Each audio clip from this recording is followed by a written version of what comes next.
নমস্কাৰ, এই মুহূৰ্তত আহি পৰিছে অসমবাসী ৰাজ্যৰ কাৰণে কেইবাটাও গুৰুত্বপূৰ্ণ খবৰ। অসমৰ লাখ লাখ ধনী দুখীয়া পৰিয়ালৰ বাবে এটা ডাঙৰ খবৰ। অৰ্থাৎ ৰেচন কাৰ্ড থাকিলে অকল বিনামূলীয়া চাউলে নহয়, তাৰ উপৰি 5টাকৈ আঁচনিৰ সুবিধা লাভ কৰিব। কিন্তু কি আঁচনি কেনেকৈ আবেদন কৰি সবিশেষ জানিব। লগতে ৰেচন কাৰ্ড থকা প্ৰতিটো মহিলাই লাভ কৰিব হাজাৰ হাজাৰকৈ টকা। আৰু মুখ্যমন্ত্ৰী ডক্টৰ হিমন্ত বিশ্ব শৰ্মাই আজি 17টাকৈ ডাঙৰ ঘোষণা কৰিলে। আৰু LPG গেছ চিলিণ্ডাৰৰ দাম বৃদ্ধি, কিন্তু কোনখন জিলাত কিমান টকালৈ বৃদ্ধি হৈছে LPG গেছ চিলিণ্ডাৰৰ নতুন মূল্য সবিশেষ জানিব। লগতে PM কিষাণ যোজনাৰ 19 নম্বৰ কিস্তি ধন কেতিয়া দিব আৰু কোনে কোনে লাভ কৰিব। আৰু 19 নম্বৰ কিস্তি ধন লাভ কৰিবলৈ বিশেষ কেইটামান কাম কৰিব লাগিব। লগতে 19 নম্বৰ কিস্তি ধন দিব 4,000কৈ টকা। গতিকে ভিডিঅ'টো সম্পূৰ্ণ চাওক আৰু ভালদৰে বুজি লওক। তো বলক ভিডিঅ'টো আৰম্ভ কৰোঁ। আৰু আজিৰ প্ৰথমটো খবৰ হৈছে ৰাজ্যৰ লাখ লাখ দুখীয়া দৰিদ্ৰ আৰু মধ্যবিত্ত ধনী পৰিয়ালৰ বাবে এটা ডাঙৰ খবৰ। ৰেচন কাৰ্ড থাকিলে অকল বিনামূলীয়া চাউলে নহয়, তাৰ উপৰি কেইবাটাও আঁচনিৰ সুবিধা লাভ কৰিব। লগতে কেইবাটাও সামগ্ৰী লাভ কৰিব। নতুন এটা আপডেট আহিছে, আপডেটটো চাই লওক।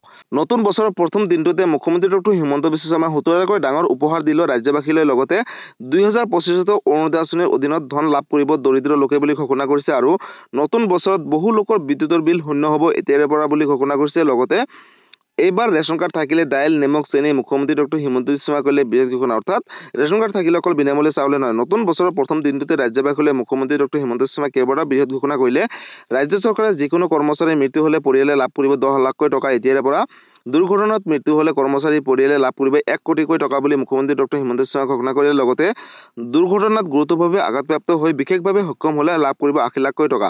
আজিৰে পৰা ৰাজ্যত মুকলি হ'ল মিউচুৱেল ট্ৰেন্সফাৰ পৰ্টেল বুলি ঘোষণা কৰিছে। লগতে মিউচুৱেল ট্ৰেন্সফাৰৰ বাবে এতিয়াৰে পৰা চৰকাৰী কাৰ্যালয়ৰ দুৱাৰে দুৱাৰে যাব নালাগে বুলি ঘোষণা কৰিছে। লগতে স্বাগত চতুৰ্থ পৰ্টেলৰ জৰিয়তে কৰিব পাৰিব বদলিৰ কাম বুলি এতিয়াৰে পৰা। লগতে প্ৰতি বছৰে 1 জানুৱাৰীৰ পৰা 28 ফেব্ৰুৱাৰীলৈ খোলা থাকিব পৰ্টেল বুলিও ঘোষণা কৰিছে। অৰ্থাৎ তৃতীয় আৰু চতুৰ্থ বৰ্গৰ কৰ্মচাৰীৰ বাবে বিশেষ সুবিধা লাভ কৰিব এতিয়াৰে পৰা বুলি ঘোষণা কৰিছে। আৰু 5খন জিলাৰ নিৰ্বাচন দি বাছনি কৰিব এতিয়াৰে পৰা বুলি ঘোষণা কৰিছে। গতিকে লাখ লাখ পৰিয়ালৰ বাবে এটা ডাঙৰ খবৰ। বিহুৰ পূৰ্বে কম্পিউটাৰৰ জৰিয়তে সমাপন হ'ব বদলিকৰণৰ প্ৰক্ৰিয়া এতিয়াৰে পৰা। অসমৰ অৰুণোদয় আঁচনিৰ ৰাষ্ট্ৰীয় স্বীকৃতি লাভ কৰিবলৈ সক্ষম হৈছে বুলি ঘোষণা কৰিলে। লগতে অসমৰ এই অৰুণোদয় আঁচনি আন 5খন ৰাজ্যই আৰম্ভ কৰিছে নতুনকৈ অৰুণোদয় আঁচনি দিবলৈ ধৰিছে বুলি ঘোষণা কৰিছে। দৰিদ্ৰতা নাইকিয়া হোৱাৰ ক্ষেত্ৰত অৰুণোদয় আঁচনিয়ে বিশেষ ভূমিকা লৈছে অসমত। লগতে 2025 অৰুণোদয় আঁচনিৰ অধীনত ধন লাভ কৰিব দৰিদ্ৰ লোকে বুলি ঘোষণা কৰিলে। আৰু নতুন বছৰত বহু লোকৰ বিদ্যুৎ বিল শূন্য হ'ব। কিন্তু কি কৰিলে নতুন বছৰত বিদ্যুৎ বিল সকলোৰে শূন্য হ'ব চাই লওক। সোলাৰ পেনেল লগোৱাৰ পিছতে বিদ্যুতৰ মাচুল শূন্য হ'ব বুলি ঘোষণা কৰিছে। লগতে ৰাজ্য চৰকাৰে এই বছৰত মুকলি কৰিব 120 মেগাৱাটৰ জলবিদ্যুৎ প্ৰকল্প। নতুনকৈ নামনি কপিলী জলবিদ্যুৎ প্ৰকল্প সম্পূৰ্ণৰূপে নিৰ্মাণ কৰা হৈছে ৰাজ্য চৰকাৰৰ অধীনত বুলিও ঘোষণা কৰিছে। লগতে এই বছৰতে শ্বহীদ কনকলতা বিশ্ববিদ্যালয়ৰ কাম আৰম্ভ কৰিব মুখ্যমন্ত্ৰী ডক্টৰ হিমন্ত বিশ্ব শৰ্মাই। লগতে এই বিশ্ববিদ্যালয়ত AI robotics science 3D AR VR প্ৰশিক্ষণ দিয়া হ'ব। 400 কোটি টকা ব্যয়েৰে গহপুৰত নিৰ্মাণ কৰা হ'ব এই কাৰিকৰী বিশ্ববিদ্যালয় বুলি ঘোষণা কৰিছে। লগতে 2025 চনত লাখ লাখ লোকে লাভ কৰিব ৰেচন কাৰ্ড। অৰ্থাৎ নতুনকৈ ৰেচন কাৰ্ড প্ৰদান কৰিব চৰকাৰে। বিনামূলীয়াকৈ চাউলৰ উপৰিও ৰেচন কাৰ্ড দোকানত লাভ কৰিব দাইল, চেনি, নিমখ এতিয়াৰে পৰা বুলি ঘোষণা কৰিছে। লগতে বজাৰতকৈ কম মূল্যত দাইল, চেনি আৰু নিমখ পাব ৰেচন কাৰ্ডৰ দোকানত বুলি ঘোষণা কৰিছে। লগতে মহানগৰবাসীৰ বাবে মুকলি কৰা হ'ল পল্টন বজাৰৰ ফুড অভাৰব্ৰিজ বুলিও ঘোষণা কৰিছে। লগতে মুকলি হ'ল খানাপাৰা মিনি ISBT। গতিকে লাখ লাখ পৰিয়ালৰ বাবে এটা ডাঙৰ খবৰ। মুখ্যমন্ত্ৰী ডক্টৰ হিমন্ত বিশ্ব শৰ্মাই নতুন বছৰৰ প্ৰথম দিনটোতে ৰাজ্যবাসীলৈ কেইবাটাও বৃহৎ মন্তব্য কৰিছে। গতিকে বন্ধু-বান্ধৱীসকল ইতিমধ্যে আপোনালোকে সকলোৱে গম পালে যে নতুনকৈ লাখ লাখ পৰিয়ালক দিব অৰুণোদয় আঁচনি ধন। লগতে যিসকল দুখীয়া দৰিদ্ৰ আৰু মধ্যবিত্ত পৰিয়াল এতিয়ালৈকে ৰেচন কাৰ্ড লাভ কৰা নাই তেওঁলোকে কোনো ধৰণৰ চিন্তা কৰিব নালাগে। কাৰণ 2025 চনত পুনৰ লাখ লাখ লোকে লাভ কৰিব নতুনকৈ ৰেচন কাৰ্ড। আৰু এই কথা মুখ্যমন্ত্ৰী ডক্টৰ হিমন্ত বিশ্ব শৰ্মাই ঘোষণা কৰিলে। লগতে যিসকল চৰকাৰী কৰ্মচাৰী আছে তেওঁলোকে যদি নিজৰ ট্ৰেন্সফাৰ কৰিম বুলি ভাবিছে বা এই জেগাৰ পৰা আন ঠাইলৈ যাব বিচাৰিছে তেনেহ'লে তেওঁলোকৰ বাবে পৰ্টেল মুকলি কৰিছে। অতি শীঘ্ৰে আবেদন কৰক, তেওঁলোকে ট্ৰেন্সফাৰ কৰিবলৈ পাৰিব। আৰু আজিৰ পৰৱৰ্তী খবৰটো হৈছে ৰাজ্যবাসীৰ বাবে আন এটা ডাঙৰ খবৰ। অৰ্থাৎ LPG গেছ চিলিণ্ডাৰৰ দাম বৃদ্ধি পালে, কিন্তু কোনখন জিলাত কিমান টকালৈ বৃদ্ধি পালে, কোনখন জিলাত কিমান টকা হৈ আছে সবিশেষ আপডেটটো চাই লওক। বন্ধু-বান্ধৱীসকল ইয়াতে চাওক। 1 জানুৱাৰীৰ দিনাৰ পৰাই প্ৰকাশ পালে ৰন্ধন গেছৰ নতুন দাম। আজি কোন কোন জিলাত কিমান টকা দাম হৈছে LPG গেছ চিলিণ্ডাৰ নতুনকৈ দাম বৃদ্ধি পালে সবিশেষ আপডেটটো এবাৰ চাই লওক। 1 জানুৱাৰীত প্ৰকাশ পালে গেছ চিলিণ্ডাৰৰ নতুন দাম আৰু নতুন মূল্য ক'ত কিমান হ'ল চাই লওক। প্ৰতিখন জিলাৰে ঘৰুৱা চিলিণ্ডাৰৰ নতুন মূল্য প্ৰকাশ কৰিলে চৰকাৰে, কিন্তু আপোনালোকৰ জিলাত কিমান হৈছে কমেণ্ট কৰি জনাবলৈ নাপাহৰিব। কোনখন জিলাত ৰন্ধন গেছৰ কিমান দাম হৈছে এতিয়া আপডেটটো এবাৰ চাই লওক। বজালীত প্ৰতিটো ঘৰুৱা চিলিণ্ডাৰৰ নতুন মূল্য হৈছে 845 টকা। লগতে বাক্সা জিলাত প্ৰতিটো ঘৰুৱা চিলিণ্ডাৰৰ নতুন মূল্য হৈছে 860 টকা।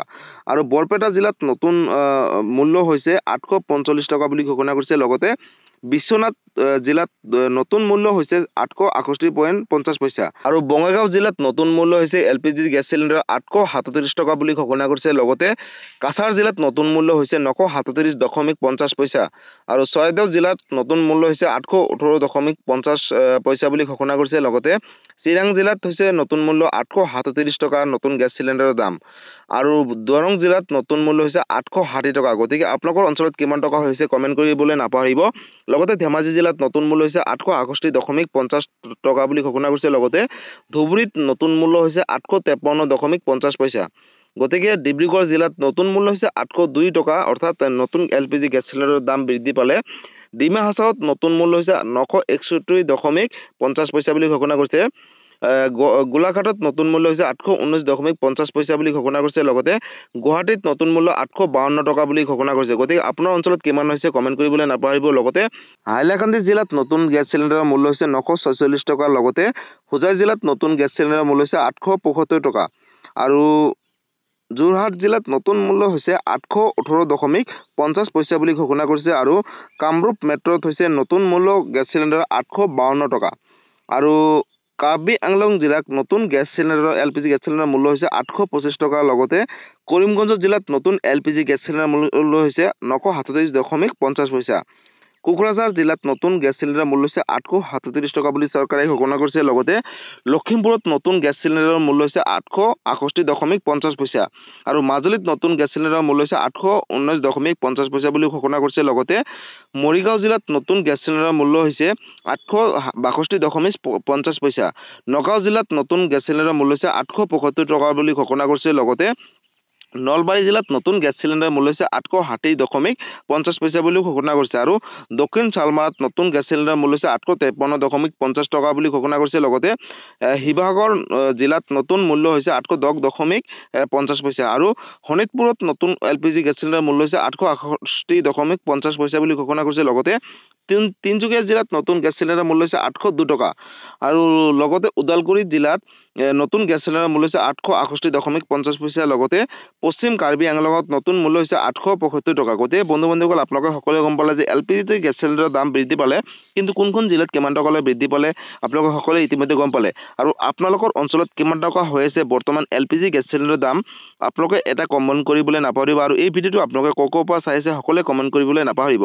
আৰু আজিৰ পৰৱৰ্তী খবৰটো হৈছে ৰাজ্যবাসীৰ বাবে আন এটা ডাঙৰ খবৰ, অৰ্থাৎ লাখ লাখ কৃষকৰ বাবে এটা ডাঙৰ খবৰ। বন্ধু বান্ধৱীসকল আপুনি যদি এজন কৃষক হয় তেনেহ'লে আপোনালোকৰ বাবে অত্যন্ত জৰুৰী খবৰ, কাৰণ PM কিষাণ যোজনাৰ অধীনত যিসকল 19 নম্বৰ কৃষি ধন লাভ কৰিম বুলি ভাবিছে তেওঁলোকৰ বাবে এটা বিশেষকৈ ভাল খবৰ। কাৰণ 19 নম্বৰ কৃষি ধন কেতিয়া দিব আৰু কোনে কোনে লাভ কৰিব, আৰু 19 নম্বৰ কৃষি ধন লাভ কৰিব হ'লে বিশেষ কেইটামান কাম কৰিব লাগিব। আৰু 19 নম্বৰ কিস্তি ধনটো দিব 4,000কৈ টকা আৰু এই 4,000 টকা কেনেকৈ লাভ কৰিব নতুন এটা আপডেট আহি পৰিছে।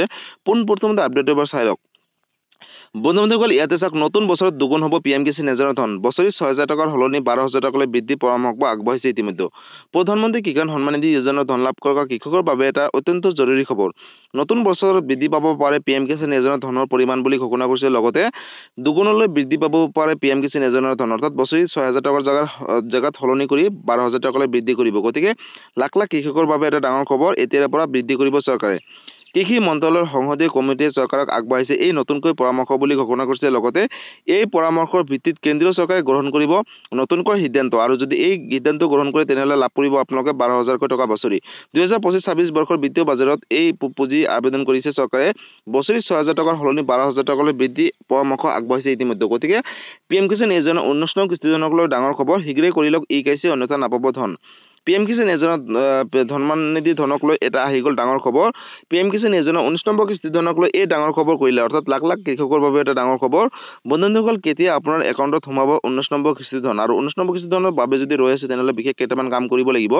যোৱা 5 অক্টোবৰ 2024 চনৰ দেশৰ লাখ লাখ কৃষকে লাভ কৰিছিলে 18 নম্বৰ কিস্তি ধন, আৰু নতুন বছৰৰ ফেব্ৰুৱাৰী মাহত লাভ কৰিব কৃষকসকলে 19 নম্বৰ কিস্তি ধন বুলি ইতিমধ্যে ঘোষণা কৰিছে। লগতে বছৰত 3বাৰকৈ দিয়া হয় এই কিস্তিৰ ধনসমূহ বুলি ঘোষণা কৰিছে। লগতে ইয়াৰ বাবে আপুনি কৰিব লাগিব EKC লাভ কৰিলেহে আপোনালোকে লাভ কৰিব 19 নম্বৰ কিস্তি ধন, আৰু ধন লাভৰ বাবে কৃষকসকলে EKC কৰাটো বাধ্যতামূলক এতিয়াৰে পৰা। হিতাধিকাৰী একাউণ্টত পোনপটীয়াকৈ DBTৰ মাধ্যমত সোমাব এই ধন যদি EKC কৰে, ধন মোকলাই দিয়াৰ পূৰ্বে আপডেট কৰি লওক আপোনালোকৰ বেংক একাউণ্ট আৰু এই ধন পাবলৈ হ'লে আপুনি বিশেষ কেইটামান কাম কৰিব লাগিব এটা কাম কৰিলে আপুনি লাভ কৰিব 19 নম্বৰ কিস্তি ধন অন্যথা আপুনি নাপাব পাৰে কৃষক সন্মান নিধি যোজনাৰ অধীনত 19 নম্বৰ কিস্তি ধন বুলি ঘোষণা কৰিছে আগন্তুক কিস্তি ধন লাভ কৰিব হ'লে আপোনালোকে ইকেআইচি কৰাটো বাধ্যতামূলক আৰু ইকেআইচি কেনেকৈ কৰিব ইকেআইচি হ'ল পিএম কিষাণ যোজনাৰ এপৰ জৰিয়তে আপোনালোকে ইকেআইচি সমূহ কমপ্লিট কৰিব পাৰিব লগতে অনলাইনতো কৰিব পাৰিব ইকেআইচি তাৰ বাবে চৰকাৰে আপোনালোকৰ বাবে সুবিধা কৰি দিছে লগতে CSC চেণ্টাৰত গৈও কিন্তু আপোনালোকে ইকেআইচি সমূহ কমপ্লিট কৰিব পাৰিব আৰু ইতিমধ্যে পৰ্টেলটো খোলা আছে অতি শীঘ্ৰে ইকেআইচি সমূহ কমপ্লিট কৰি লওক আৰু ইকেআইচি সম্পূৰ্ণ কৰিবলৈ আহ্বান জনাইছে ইতিমধ্যে কেন্দ্ৰীয় চৰকাৰে গতিকে লাখ লাখ কৃষকৰ বাবে এটা ডাঙৰ খবৰ বন্ধু বান্ধৱীসকল আপুনি যদি এজন কৃষক হয় তেনেহ'লে 19 নম্বৰ কিস্তি ধনৰ বাবে যদি ৰৈছে তেনেহ'লে আপোনালোকে অতি শীঘ্ৰে ইকেআইচি সমূহ কমপ্লিট কৰি লওক লগতে আপোনালোকৰ বেংক একাউণ্টখিনি আপডেট দি লওক তেনেহ'লে আপোনালোকে লাভ কৰিব 19 নম্বৰ কিস্তি ধন আৰু লগতে আপোনালোকে ইতিমধ্যে সকলোৱে গম পালে যে 19 নম্বৰ কিস্তি ধন অহা ফেব্ৰুৱাৰী মাহত দিব বুলি ঘোষণা কৰিছে লগতে ইতিমধ্যে 18 নম্বৰ কিস্তি ধন 2024 চনৰ 5 অক্টোবৰ তাৰিখে দিছিলে আৰু এতিয়া আহিবলগীয়া কিস্তি ধনটো আপোনালোকে লাভ কৰিব ফেব্ৰুৱাৰী মাহত আৰু 19 নম্বৰ কিস্তি ধন লাভ কৰিবলৈ আপোনালোকে ইকেআইচি কৰাটো বাধ্যতামূলক আৰু 19 নম্বৰ কিস্তি ধন দিব 4000 টকা আৰু এই কথা ইতিমধ্যে চৰকাৰে ঘোষণা কৰিছে এতিয়ালৈকে অফিচিয়েলভাৱে কনফাৰ্ম কৰা নাই আৰু যদি কনফাৰ্ম কৰে মই এটা ভিডিঅ' বনাই আপোনালোকৰ মাজত অৱগত কৰিম গতিকে পিএম কিষাণ যোজনাক লৈ এইটো এটা ডাঙৰ আপডেট আছিলে গতিকে বন্ধু বান্ধৱীসকল আজি আছিল এইটো এটা ইনফৰমেটিভ ভিডিঅ' আৰু গুৰুত্বপূৰ্ণ খবৰ ভিডিঅ'টো চাই কেনেকুৱা পালে যদি ভাল পালে চেনেলটো নতুনকৈ আছে চেনেলটো ছাবস্ক্ৰাইব কৰিব লাইক কৰিব কিবা সুধিবলগীয়া বা বিশেষ জানিবলগীয়া আছে আপোনালোকে মোক কমেণ্ট কৰি জনাব মই নিশ্চয় ৰিপ্লাই দিবলৈ চেষ্টা কৰিম আৰু এই ভিডিঅ'টো আপোনালোকে সকলোৰে মাজলৈ শ্বেয়াৰ কৰি দিব কাৰণ এই ভিডিঅ'টো সকলোৱে চাই এই আপডেটকেইটা জনাটো উচিত বা চোৱাটো উচিত আৰু যদি ফেচবুক পেজৰ পৰা চাই আছে তেনেহ'লে ফেচবুক পেজটো ফ'ল' কৰিবলৈ নাপাহৰিব আৰু ফেচবুক পেজৰ পৰা সকলোৰে মাজলৈ শ্বেয়াৰ কৰি দিব ধন্যবাদ জয় আই অসম।